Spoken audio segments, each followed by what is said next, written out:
Hello everyone, this is your 5 and welcome to the Cobra Bar Central Toy Review. In today's toy review, we're looking at the 2010 release by Hasbro of the Marvel Universe action figure review.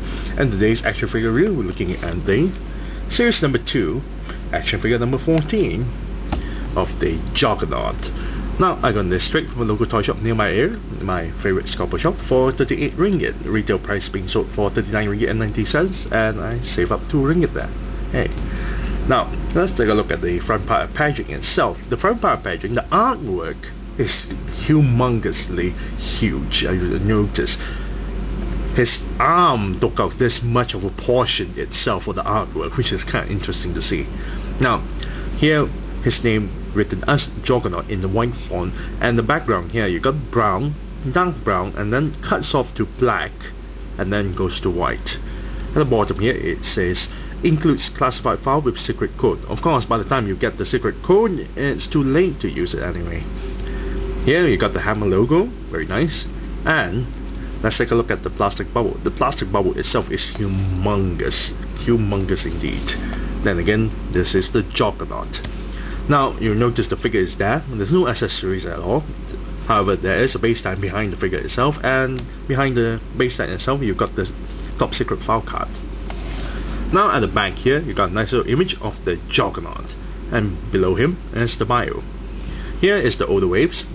You got Archangel, Colossus, and Kitty Pryde.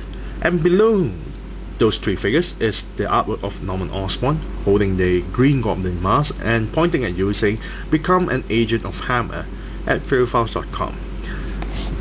Now, we're already rambled long enough. Let's open up this packaging so we can blast the toy. Be right back.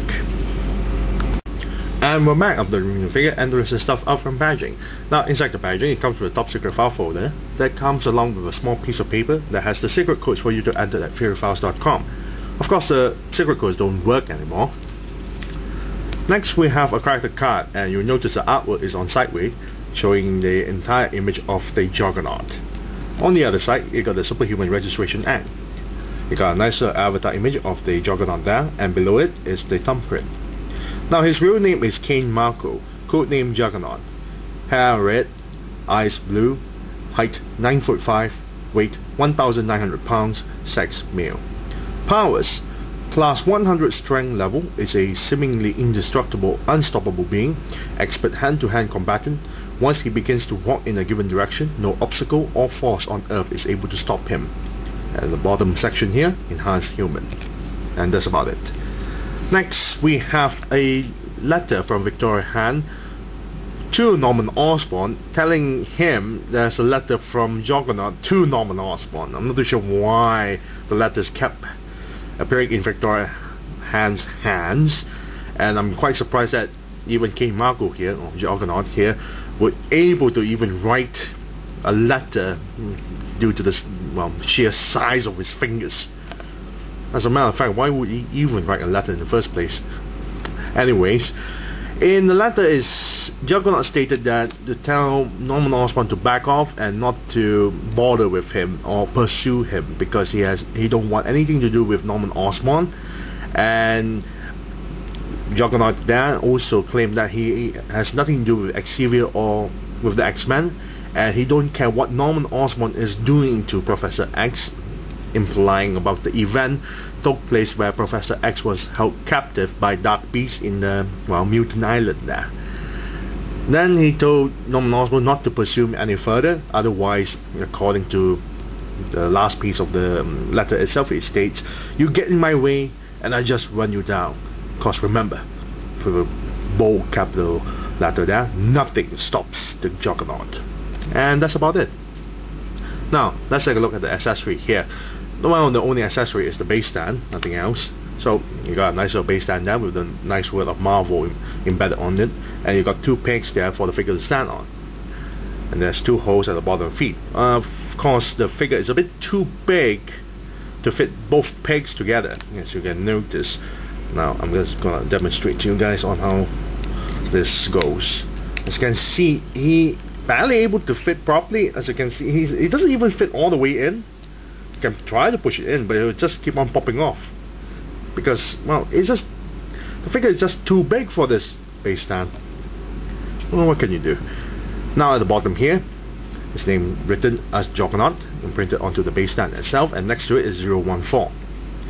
Now at the back here, 2009 Hasbro, trademark at 2010 Marvel, made in China. And that's about it. Now let's take a look at the figure's paint job.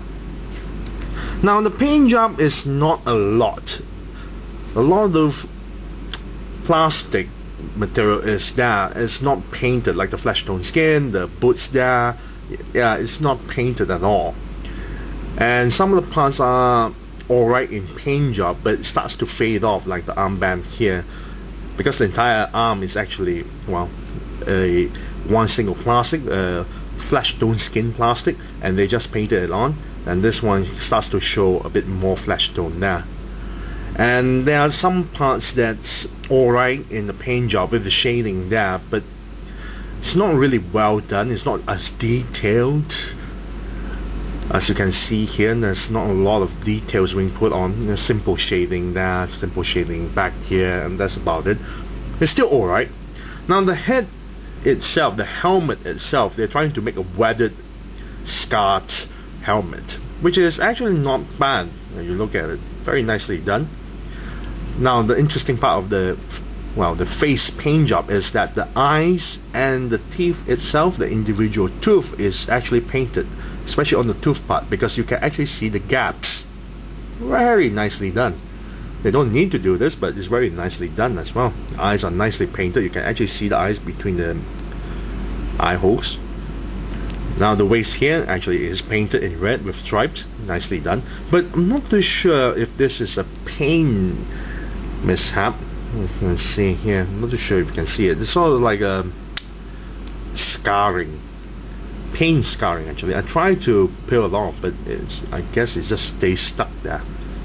The boots are not all, well, it's not entirely painted. There are some parts that it felt like it's painted, but you can feel the other parts is just pure plastic. Not much to talk about with the paint job. It's just, well, it's just brown, red. Well, at least some parts are red, and eyes and teeth there is painted, and so does the bands around his arms there is all painted, but not too much of a detail there. But the sculpt, however, is very nice. I really like the sculpt there. Now you will notice there's two armbands strapped onto the upper bicep. It's actually a separate piece. Now this entire head piece here is one piece. You cannot remove the helm.